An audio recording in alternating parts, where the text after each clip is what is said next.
Hello, welcome back. I'm going to read this story called The Tooth Fairy. Once upon a time, there was a clever little pig named Peppa. She was very proud of her teeth. Peppa and her brother George knew how to take care of their teeth. They brushed them every morning and every evening. Grunt, grunt, brush, brush. Peppa and George loved playing dentist. Peppa would pretend to be the dentist and George would be her assistant. George's toy dinosaur was the patient. "What lovely clean teeth you have, Mr. Dinosaur," Peppa smiled. "Grrr," said George. One day after playing their dentist game, Peppa and George were eating their dinner. Suddenly, something fell onto Peppa's plate. Clatter, clatter. It made Peppa jump. "What's that?" she asked. "Ho, ho, it's a tooth," Daddy Pig laughed. "But where is it from?" asked Peppa. "Why don't you look in the mirror?" said Mummy Pig. Peppa looked. She had a big gap in her teeth. "Oh no," Peppa cried. "Do we need to go see Dr. Elephant?" "Ho, ho, ho. No," said Mummy Pig. "It's just a baby tooth. It's meant to fall out." "A baby tooth? What's that?" asked Peppa.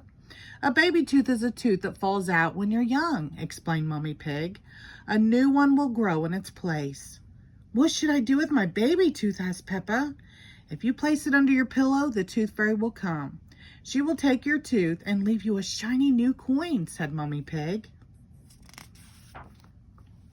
That evening, while Peppa watched television with her family, she kept thinking about the tooth fairy. "When I grow up, I want to be a tooth fairy," said Peppa.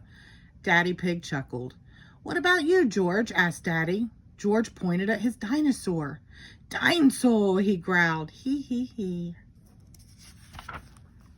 "Come on, George," shouted Peppa. "We don't want to miss the tooth fairy." They both ran up the stairs to get ready for bed. "What are you doing, Peppa?" asked Daddy Pig. Peppa was carefully brushing her baby tooth. "I want it to be nice and clean for the tooth fairy," said Peppa. Snort, snort. Peppa tucked the tooth under her pillow. "Are you sure the tooth fairy will be able to find it?" she asked. "I promise," said Mummy Pig. "Just you wait and see. Good night, Peppa and George. Good night, Mummy. Good night, Daddy. Hee hee hee." "I'm going to wait up all night for the tooth fairy," Peppa said. "George, let's not go to sleep." George smiled and nodded. Peppa waited and waited. She could hear something. "Is that the tooth fairy?"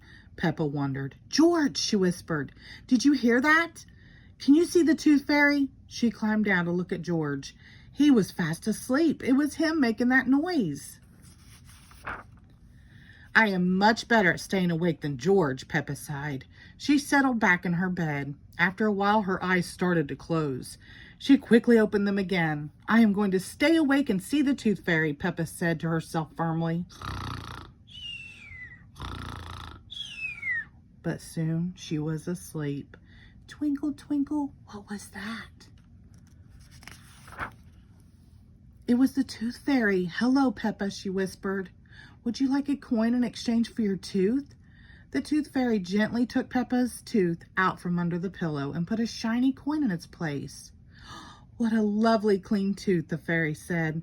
"Thank you very much." Flutter, flutter, flutter. The next morning, Peppa found the shiny coin under her pillow. "Mummy, the tooth fairy did come after all," she shouted, jumping up and down. "Oh, I wish I had seen the tooth fairy," Peppa sighed. "Next time, I'm definitely going to stay awake all night." Snort, hee hee. The end. Thank you.